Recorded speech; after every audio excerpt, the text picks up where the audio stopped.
pa iti Ephesians chapter 2 verse 8 to 9. Ken iti James ket apay pastor kaslang ada iti contradiction da karkaro dito James chapter 2 verse 14 hingga na dito 20. That is the question iti may isang kabsat this morning, and parakpiman nga numalmalam after makainanak, I'm going to record dating sumbat na, and di mawat di pa malubos nga i-record ko lang for the sake dagiti kakabsat nga who has the same question nga peras la dati contradiction na di dua nga bersikulo, and kahit ko nga explicar ka na kayo tata. Honestly, it's a new year, and I'm not feeling well. I'm having iti trangkas ko tata. Maybe because iti change iti weather, biglang nalambis tinapalabas nga laldaw, then biglang pinulot, and banman iti konsensya nga kung kaya nga nakaidalang diyan nga panpanutap piman nga agur-uray dito kapsat tayo for the answer concerning dito salutsod na. So ako nga sakbay nga pa nakagina na, and have my recovery, i-record ko man na lang dito tapno makainanak nga nasayat awan di panpanutan. It was a long discussion. Actually, lang nga tatang nga issue rito kinagpeson na hindi pa lang chimpo dagiti reformers ket adan da iti salutsod nga dito Idi chimpo ni Martin Luther, malagip ko kunarakat haan tayo ngayon iti James. Idi chimpo mat nga binasa na ti James ket nakita na di pasat iti James chapter 2 nga after iti presentasyon na Apostol Pablo nga iti tao baban iti pamati kini Kristo lang mapalintag isuna maisalakan isuna, then pagdanon di James kas lang dati contradiction nga nakita na nga ni happy kas lang rumrumar nga masapul nga itrabahuan tayo. Ingana di chimpo ako na nakat ikatanyo rin ang libro, but later on dagiti scholars nga nang study dati nga portion iti sa Utiapo na nasulbar dati nabayag nga misteryo kan saludsod iti day duwa nga bersikulo nga kaslang agkontra. Nakita na nga there is no contradiction iti Ephesians chapter 2 or iti libro ti Romans ti Roma. Ta usually may bagay dyan nga babanti pamati, may salakan kayo, mapalintag kayo, maksiptar kayo iti sanguanan iti Dios, then pagdanon iti James biglang nagsabali dito no. And nakita na nga ay adagayam titulbak na dito and titulbak na dito ket di konteksto iti libro iti James. No haka may taw iti libro iti James, masapol amo iti konteksto. There is no problem iti book iti James nga it was written iti half brother ni Jesus Christ. So kalpasan nga na anak ni Jesucristo kani Maria, ada dagiti daduma kakabsat na enti maisa nga kabsat na iti chimpo nga nagungar isuna ket ni James ijelang mat nga naisalakan ken na convert isuna iti pamati. And he was recognized by the church nga maysa nga nalatak nga leader, and ada iti boses kan sa una iti church iso nga noan niya ti bagana na respetuon idagiti Kristiyano idi mo na. So this was ni James, there is no problem iday. And may kadwa nga kat kung alam tayo ket dito sino tinakaisuratan na naisurat tayo para dagiti Kristiyano nga nawara ini dagiti ti Kristiyano nga gapus ti padas iti Roman Empire, isura iti napabasol nga isura ti nagpuor iti gobyerno iti syudad iti Roma nga haan met kanaro dagiti akusasyon nga isura ti mangitited iti malas iti syudad. So napanami ti blame kaniada, and they were being hunted nga they were being put to death. So nawara dagiti nga kakabsat, and so iti tatao nga nasuratan dito ikat for the Christians. And dagiti nga Kristiyano hindi napanday jirwar ada dagiti daduma nga naisalakan mat. Now there's a problem nga ada dagiti daduma nga maingay-ngayon kan claiming to be Christians, followers kan believers iti gospel ni Kristo, and yet iti life da katan nga makita. So in all the books iti Bible kat makita kat James is a very practical book nga ibaga na no kasatno iti biyag iti maysa nga anak iti Dios. Nuhan nga makita na ito, itibiyag mo, dakkel nga sa lutsod, baka ka nga naisalakan. Di ti puntos ni James. Iso nga when he wrote iti James chapter 2, dayto iti panunot na. Kayat na nga kitaan dagiti tattao dito nga tiyempo. No anya iti sangwanan, anya da iti sangwanan iti Dios, no talaga nga pudpuno iti pamati da orhan. Apantay pa, tuloy ti maramdaman jay. Apantay pa iti Ephesians chapter 2. Kung na Ephesians chapter 2, for by grace you are saved through faith, and that not of yourselves, it is the gift of God, not of works, lest any man should boast. Kuna niya po Diyos ito'y iti sa una, baban ti ADDA pa nga Apostol Pablo, na isalakan iti tao baban iti parabor iti Diyos. Kahit nga sa ulan parabor, kat dita iti galad iti Diyos, nga nang balansi iti kinahustisya iti Diyos. Awan iti may karkari, nga lakaman kan masagrap iti tao, iti sangwanan iti Diyos, na nagbasol isuda. Nagpaiswa na, di verse 1, na isurat ti jay, nagbasol tayo, naglabsing tayo iti sangwanan iti Diyos. Natay tayo iti basol. Iti verse 2, agbibiyag tayo, iti turay iti lubong, kan iti turay iti demonyo, kan iti sipet. Pagdanon dito verse 3, man is called the children of wrath. So dito iti sitwasyon, kan estado, nga masakot nga mamuan iti tao. Nga iti tao, kat nagbasol iti sangwanan iti Diyos, nga awan pulos, ti may karkari kanyana. When it comes iti kaugali, kan kapapanunot iti Diyos, deserving iti tao, nga lakaman iti hustisya na. Ngam daytoy nga pinmasok iti grasya iti Diyos.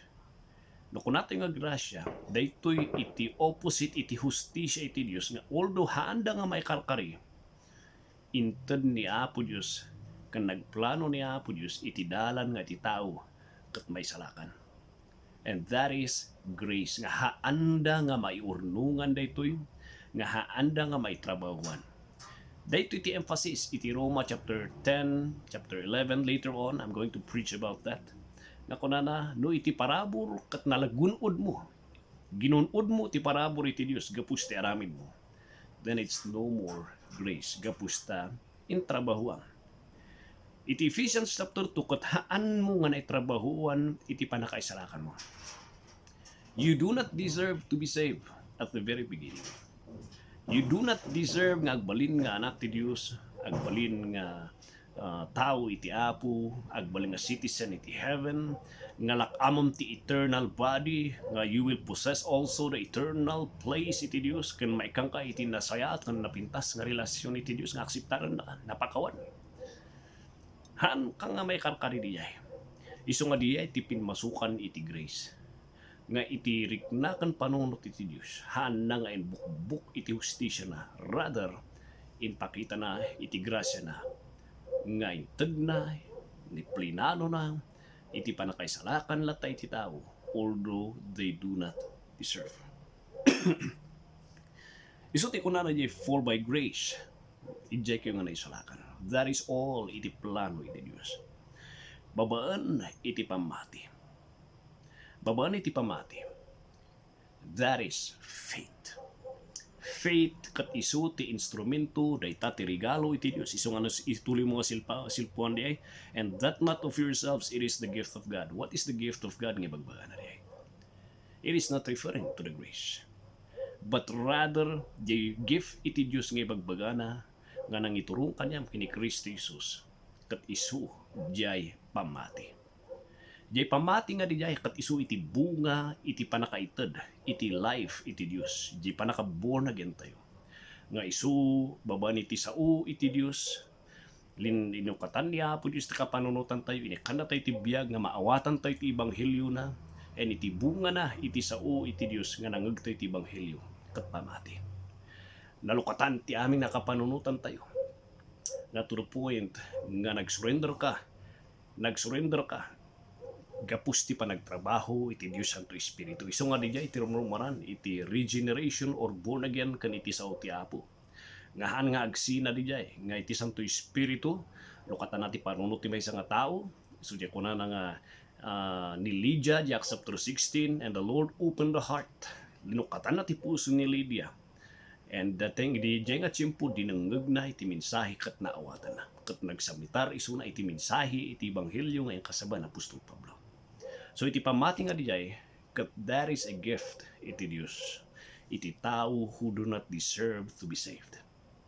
Kasatong na isalakan iso na, it is by the gift of faith nga inted nga bunga iti Santo Espiritu kan iti sa una iti maysa nga tao. Kat kunana ito'y not of works. Never nga iti arami ti tao or else kunana nga ordi Romans chapter 10. No tinaisalakan kanyam nangisalakan kanyam kat no iti parabor kat nagunod mo. Nagunod mo ti parabor ti Dios gapus ti panagtrabahom ing karigatan, it is no more grace because you deserve to be given and inted na kanyam. Ti grace iti definition tayo kat kasto iti definition ti Bible. You do not deserve and yet God gave. Kunana dyan, not of works, lest any man should boast. Not of works. Rumor dito nga, never iti trabaho. So makita tayo yung point iti Ephesians chapter 8, gana tinayin nga, kasi iti explanation na.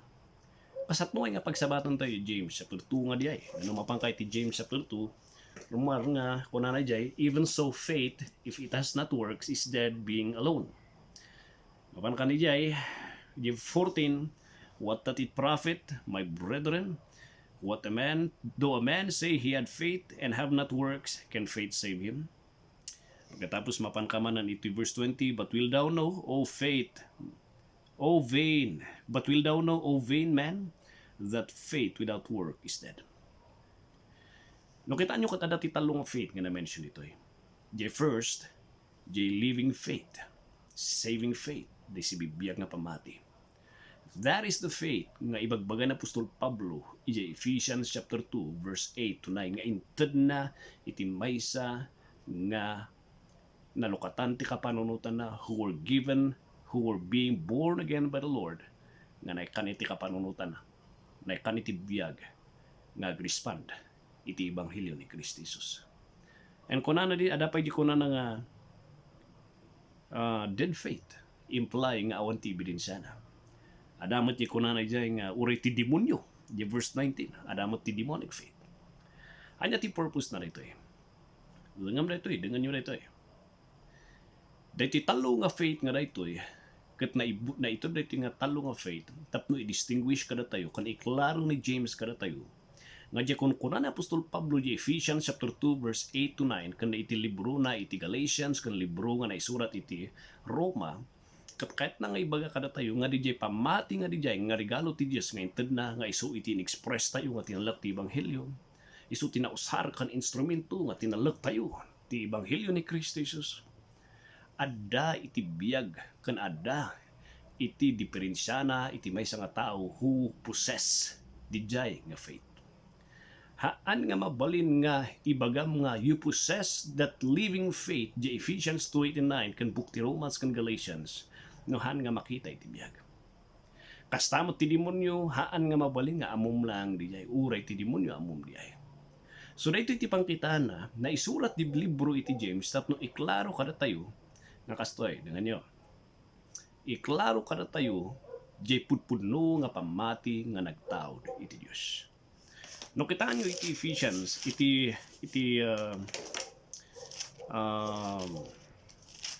Second Timothy,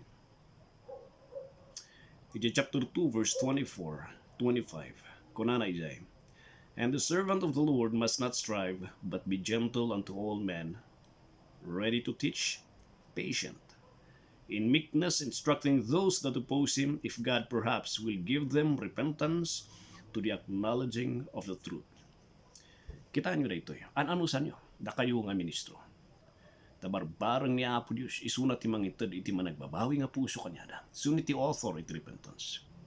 Here is a verse that will tell us nga uray ti repentance kat dayta ti produkto ti panagtrabaho iti Santo Espiritu kan iti sa una iti maysa nga tao nga naisalakan. Hanlang nga di repentance to the acknowledging of truth, implying that is what we call faith. That both repentance and faith kat isu ti regalo iti Dios. nga haan mo nga inawat ni Kristo Jesus gapus iti kabubukod mo lang. Nagtrabaho ti Santo Espiritu nga linuktan na iti biyag mo, dinukatan na ti panunot mo, dinukatan na iti inikan na iti biyag iti natay nga espiritual nga nakam mo nga maawatam iti mensahe ti Dios, just like kini Lydia di Acts chapter 16. And malpas di iti bunga di ti panagtrabaho ti Santo Espiritu kan iti sa una nga nagtrabaho iti panakay kasabana, nagbunga iti repentance ken faith, and that is a gift iti Dios. Han nga mabalin nga kunati may nga tao, han nga mabalin nga bukod na diyay. Kunay iti sa ti Apo, that faith is the gift of God. Di Ephesians chapter 2 verse 8. So di ti connection na di kapsat. Kana kayo nga kapsat nga kasla nga mang tuntuno niya, kasla nga dati nagsaba nagkontra na di awan ti nagkontra na. Iti Roma, Galacia, kan iti Ephesians chapter 2 verse 8, katik explain na kada tayo nga dati pudpudno nga pamati katitakat nagtao diti Dios. Iti libro iti James isulsuro na kada tayo nga dito nga pamati nga nagtao diti Dios. Mailasin mo gapusta active ken si bibiyag nga no sino ti maysa nga tao who possess this God-given faith ket makitam ti diferensya iti panagbiag na. Haan nga natay, haan nga parehas ti demonyo, ADDA iti pangilasinan na. Isu nga kunato nga living or saving faith nga diti kung kuna iti Ephesians chapter 2 nga ika-clarify ni James. Hoping nga natarusan nyo di sapay kung mga kabsat.